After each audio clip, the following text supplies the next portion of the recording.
Assalamualaikum warahmatullahi wabarakatuh. Pada kali ini saya akan mempresentasikan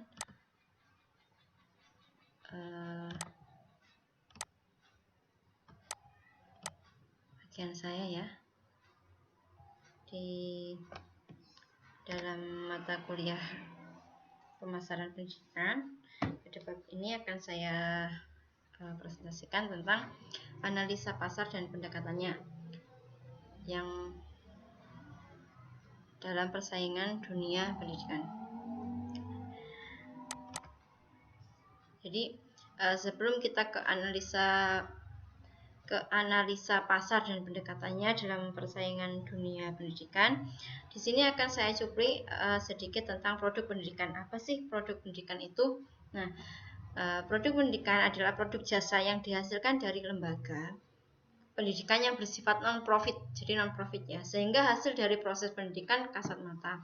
Dan ketika melihat lembaga pendidikan itu sendiri dari kacamata sebuah korporat atau sebuah perusahaan, maka lembaga pendidikan adalah suatu organisasi produksi yang menghasilkan jasa pendidikan yang dibeli oleh para konsumen.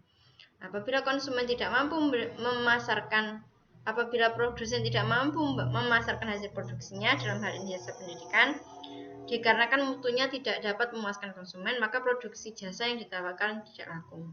Artinya, lembaga pendidikan yang memproses jasa pendidikan tidak mampu memuaskan users education sesuai dengan need pasar, bahkan lembaga pendidikan tersebut tidak akan berlaku untuk terus bertahan ya.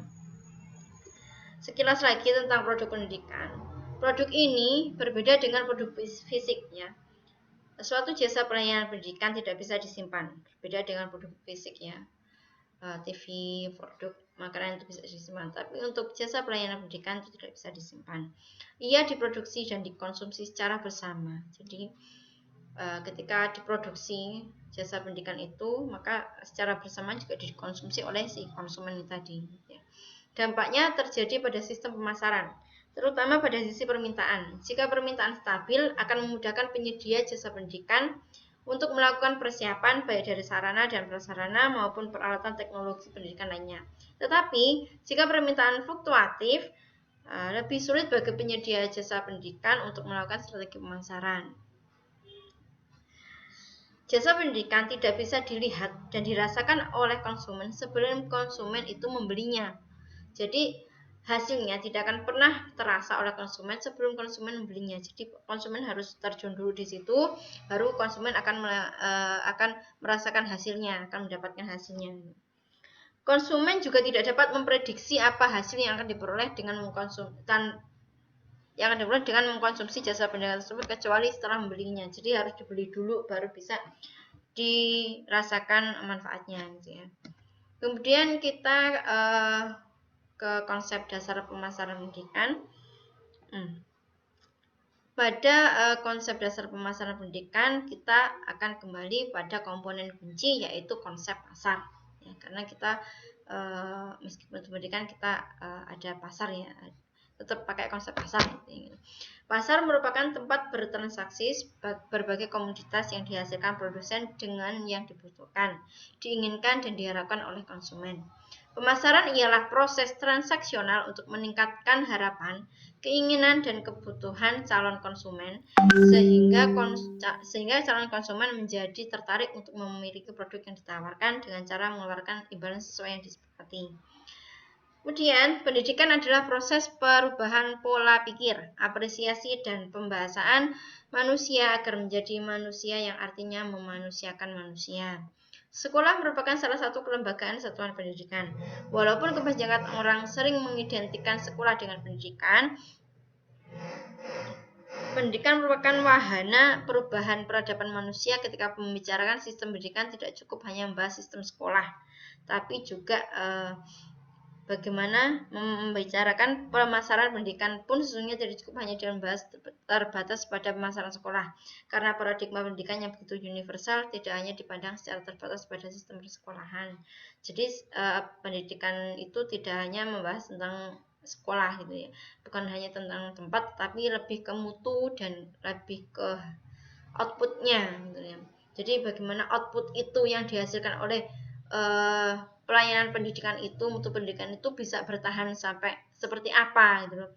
Mereka tuh tahan bantingnya seperti apa, mereka bisa bersaing di dunia seperti apa, apakah bisa bersaing di tingkat nasional ataukah bahkan bisa bersaing di tingkat internasional, dan apa yang mereka hasilkan dari itu, apakah mereka memiliki sifat-sifat atau sikap-sikap yang selama ini memang diajarkan di situ atau tidak kan. Jadi itu ada tolak ukurnya ya, jadi ada indikatornya gitu. Kemudian pengertian dan karakteristik jasa pendidikan. Pemasaran dalam konteks jasa pendidikan adalah sebuah proses sosial manajerial untuk mendapatkan apa yang dibutuhkan dan diinginkan melalui penciptaan, penawaran, pertukaran produk yang bernilai dengan pihak lain dalam bidang pendidikan. Etika pemasaran dalam dunia pendidikan adalah menawarkan mutu layanan intelektual dan pembentukan watak secara menyeluruh. Berbeda dengan produk fisik ya. Jadi jasa pendidikan itu menawarkan mutu, layanan intelektual, dan pembentukan watak secara menyeluruh. Jadi itu ya, berbeda dengan pemasaran produk lainnya. Pemasaran jasa pendidikan itu lebih pada bertujuan pada pembentukan watak secara menyeluruh. Pendidikan sebagai produk jasa merupakan sesuatu yang tidak berwujud, akan tetapi dapat memenuhi kebutuhan konsumen yang diproses dengan menggunakan atau tidak menggunakan bantuan produk fisik, di mana proses yang terjadi merupakan interaksi antara penyedia jasa dengan pengguna jasa yang mempunyai sifat tidak mengakibatkan perpindahan hak atau kepemilikan. Berbeda juga dengan pemasaran produk. Jika pemasaran produk itu ada akibat, yaitu perpindahan hak atau kepemilikan, maka kalau di produk jasa pendidikan itu tidak mengakibatkan perpindahan hak atau kepemilikan. Jadi lebih ke layanan interaksi ya, layanan mutu interaksi antara si penyedia jasa dengan pengguna jasa. Kemudian ini karakteristik ya. Pendidikan yang merupakan produk berupa jasa mempunyai karakteristik sebagai berikut. Lebih bersifat tidak berwujud daripada berwujud. Lebih banyak tidak berwujud. Produksi dan konsumsi bersamaan waktu. Kurang memiliki standar dan keseragaman. Seperti yang dikemukakan oleh Steinhoff dalam The Raw Material of Services is People, dalam bahan baku untuk menghasilkan jasa ialah orang. Orang yang memiliki ciri khas yang berbeda antara satu dengan yang lainnya. Bahkan manusia yang kembar pun beda, pasti ada bedanya.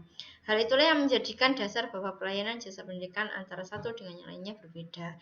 Maka ini menjadi poin ketiga, yaitu karakteristiknya, yaitu kurang memiliki standar dan keseragaman. Maka itu berbeda-beda karena setiap mutu yang diciptakan oleh orang yang berbeda itu biasanya berbeda-beda. Jadi tidak ada keseragaman ya di sini. Dengan melihat karakteristik tersebut, jasa pendidikan diterima setelah melakukan interaksi dengan penghubung yang sangat dipengaruhi oleh siapa, kapan, dan di mana jasa tersebut diproduksi. Hal tersebut menjelaskan bahwa keberhasilan pendidikan akan sangat tergantung pada siapa, kapan, dan di mana proses tersebut terlaksana. Nah, kita masuk ke pemasaran pendidikan. Penerapan marketing tidak hanya berorientasi pada peningkatan laba lembaga, akan tetapi bagaimana menciptakan kepuasan bagi customer sebagai bentuk tanggung jawab kepada stakeholder atau mutu dari outputnya.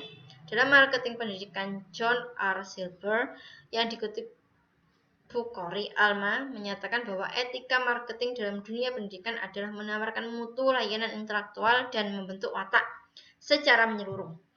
Hal itu karena pendidikan sifatnya lebih kompleks yang dilaksanakan dengan penuh tanggung jawab. Hasil pendidikannya mengacu pada jauh ke depan dan membina kehidupan warga negara, generasi penerus ilmuwan di kemudian hari.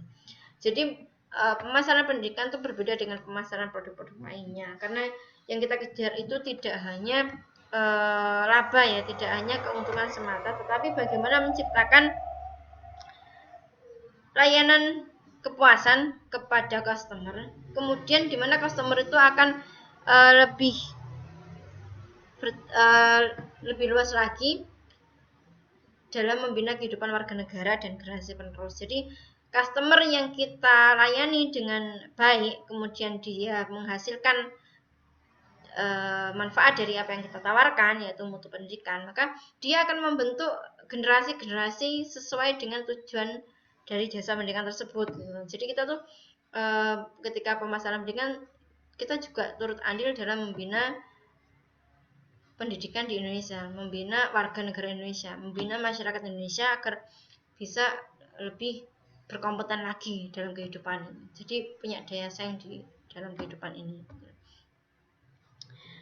Ada dua landasan filosofi, yaitu landasan epistemologis, di mana lembaga pendidikan harus berusaha untuk mengerti dunia sekelilingnya, memikirkan sedalam-dalamnya masalah yang ada di masyarakat, di mana tujuan pendidikan tidak dapat dibelokkan oleh berbagai pertimbangan dan kebijakan, tetapi harus berpegang teguh pada kebenaran. Nah, ini asiknya kita pemasaran pendidikan itu.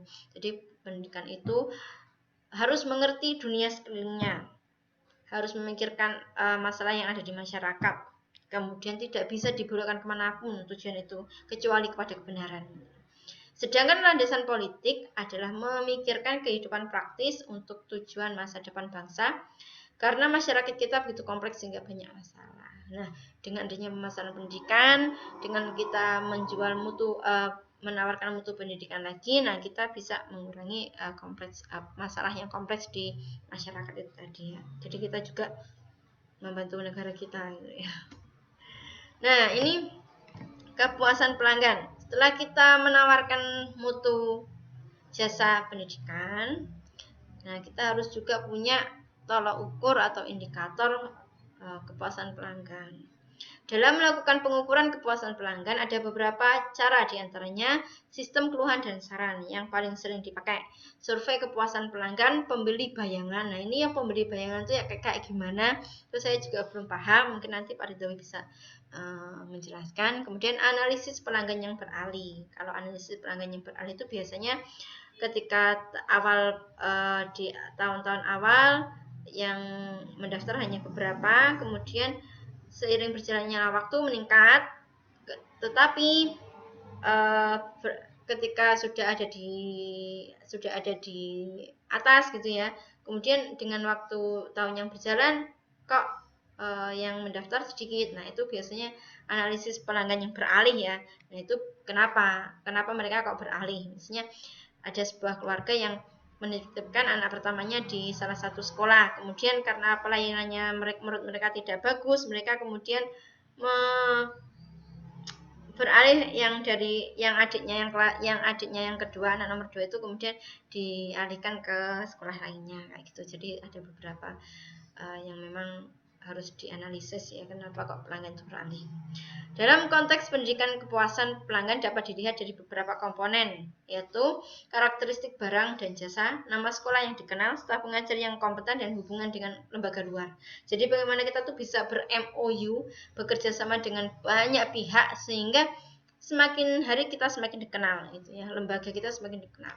Kemudian bagaimana juga kita itu harus sekreatif mungkin, nama sekolah yang dikenal itu, dan staf pengajar yang benar-benar berkompeten. Makanya di lembaga-lembaga itu ada ya peningkatan mutu pendidik dan tenaga pendidikan. Kemudian yang kedua, emosi pelanggan memotivasi siswa dalam mengikuti kegiatan belajar mengajar. Emosi dan motivasi siswa ini juga perlu ditanamkan terhadap semua pegawai dari lembaga pendidikan ya. Jadi ketika kita itu dekat dengan siswa, kita itu dekat dengan wali siswa, nah itu juga akan memberikan kepuasan tersendiri terhadap mereka, terhadap pelanggan gitu ya. Oh ternyata stafnya, ternyata pegawainya, ternyata gurunya, ternyata karyawan TU-nya ramah, bisa suka memotivasi dan bisa dijadikan tempat untuk curhat misalnya itu ya, itu juga mempengaruhi kepuasan pelanggan ya. Kemudian atribut-atribut pendukung promosi di bidang jasa sekolah, lulusan yang dihasilkan dan prestasi yang dicapai. Jadi ketika kita itu sebuah lembaga pendidikan kemudian mengikuti beberapa lomba, nah itu untuk mengupgrade ya, meningkatkan prestasi yang dicapai oleh siswa di sekolah kita, di lembaga kita. Kemudian lulusan yang dihasilkan, apa kemudian kita bisa mengantarkan lulusan-lulusan kita itu untuk mendapatkan sekolah yang lebih baik atau sekolah yang terbaik gitu. Sekolah jenjang berikutnya yang terbaik atau pekerjaan yang terbaik gitu. Seperti itu. Yang pekerjaan yang memang benar-benar kalau dilihat itu ya bernilai, value, ada value-nya. Kemudian yang keempat, persepsi terhadap pelayanan, penerimaan pelayanan oleh siswa. Jadi bagaimana pelayanan terpadu, biasanya TU itu ya, tata usaha, kemudian bisa melayani siswa dengan baik. Jadi siswa itu persepsinya terhadap pelayanan kita tuh bagus. Oh, aku mau minta surat keterangan nih sama Bu Har, kapan ini bisanya ambil misalnya, oh ternyata besok bisa, aku minta nanti ditunggu juga bisa, nah seperti itu ya, nah, gitu. Biasanya itu di TU, biasanya anak-anak yang seperti itu. Kemudian yang kelima, pelanggan lainnya, penyebar luasan informasi jenenge ketok turu atau di sini. Biasanya kalau pelanggan itu sudah enjoy dengan kita, sudah hatinya itu sudah terikat dengan sebuah lembaga, itu biasanya akan ketok tular, akan mempengaruhi saudara-saudaranya atau orang-orang di sekitar dia dengan informasi yang dia bawa sendiri. Kemudian yang keenam, manfaat fungsional dan emosional. Kemudian nggak tahu nih fungsional emosional nih yang seperti apa, mungkin Pak Anisawi nanti bisa menjelaskan. Kemudian yang ketujuh, biaya moneter, waktu, energi, dan fisik ya, komponen kepuasan pelanggan. Kemudian, setelah kita tadi mempelajari pemasaran pendidikan, penerapan marketing, kemudian kepuasan pelanggan, kemudian ini yang terakhir dari bahasan saya adalah 7 elemen pokok pemasaran pendidikan. Ini juga sebuah pendekatan ya untuk pemasaran pendidikan. Yang pertama, 7 elemen pokok pendidikan. Yang pertama adalah produk. Merupakan hal yang paling mendasar yang akan menjadi pertimbangan preferensi pilihan bagi customer. Merupakan segala sesuatu yang dapat ditawarkan kepada customer yang bertujuan untuk memenuhi kebutuhan dan keinginannya. Kemudian yang kedua, price atau harga ya, merupakan elemen yang berjalan sejajar dengan mutu produk.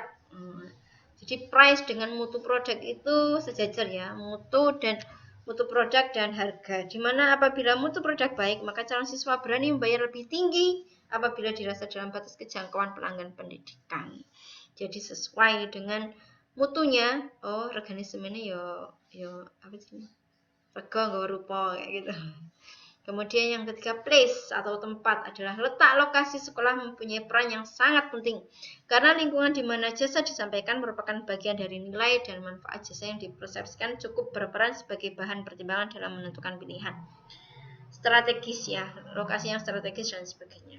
Kemudian yang keempat, promotion. Merupakan suatu bentuk komunikasi pemasaran, yaitu aktivitas pemasaran yang berusaha menyebarkan informasi, mempengaruhi, membujuk, atau mengingatkan pasar sasaran atas lembaga dan produknya agar bersedia menerima, membeli, dan loyal pada produk yang ditawarkan oleh lembaga tersebut. Promotion ini biasanya pas PPDB ya, penerimaan siswa baru. Ya, setiap tahun sebelum ajang PPDB biasanya memang kita memang beberapa lembaga ada promotion ya. Walaupun sebenarnya ketika kita mengumpulkan prestasi, kemudian kita bikin acara, itu sebenarnya juga bahan promosi ya. Nah, itu bisa juga kita punya berbagai macam strategi promosi, bisa promotion on the road atau promotion on the school ya. Jadi door to door kayak gitu. Yang kelima adalah people. Nah, people ini adalah orangnya. Ini menyangkut peran pemimpin dan sivitas akademika dalam meningkatkan citra lembaga, dalam arti semakin berkualitas unsur pemimpin dan sivitas akademika dalam melakukan pelayanan pendidikan, maka akan meningkat jumlah pelanggannya. Ini juga tentang SDM-nya. Jadi lembaga itu tidak hanya tentang fasilitas prasarana, tetapi juga fasilitas manusia di dalamnya, fasilitas sumber manusia di dalamnya. Bagaimana manusia-manusia itu bisa memberikan interaksi yang terbaik untuk para pelanggan, sehingga para pelanggan itu merasa sangat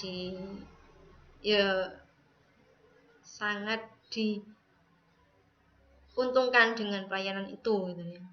Kemudian yang keenam, physical evidence merupakan sarpras yang mendukung proses penyampaian jasa pendidikan sehingga akan membantu tercapainya janji lembaga pada pelanggan. Biasanya kalau sarpras itu yang paling, kalau untuk SMP, jenjang SMP itu yang paling ini lab komputer kayak gitu, kemudian ada wifi-nya enggak, kemudian ada lab bahasanya apa enggak, kemudian ada lab IPA apa enggak, nah, seperti itu biasanya. Perpustakaan memadai atau enggak gitu ya. Kemudian ketujuh, proses. Ini adalah penyampaian jasa pendidikan merupakan inti dari seluruh pendidikan.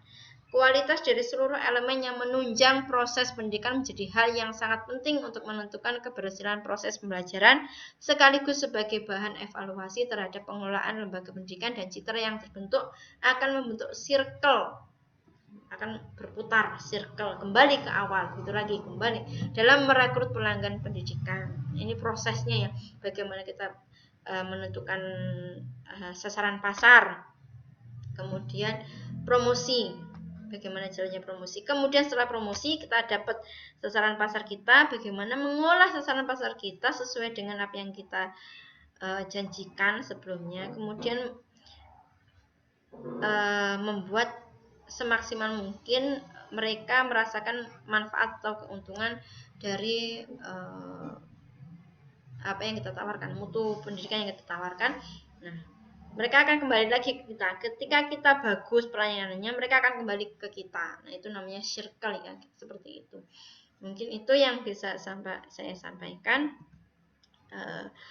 Mohon maaf jika ada salahnya, kurang lebihnya. Jika memang ada pertanyaan, silakan ditanyakan di grup. Kita nanti sharing juga, diskusi juga. Dan jika memang ada yang kurang pas, mohon koreksinya dan bimbingannya Pak Ridhowi. Cukup sekian dari saya ya. Itu semoga bermanfaat untuk kita semua. Selebihnya saya mohon maaf. Wassalamualaikum warahmatullahi wabarakatuh.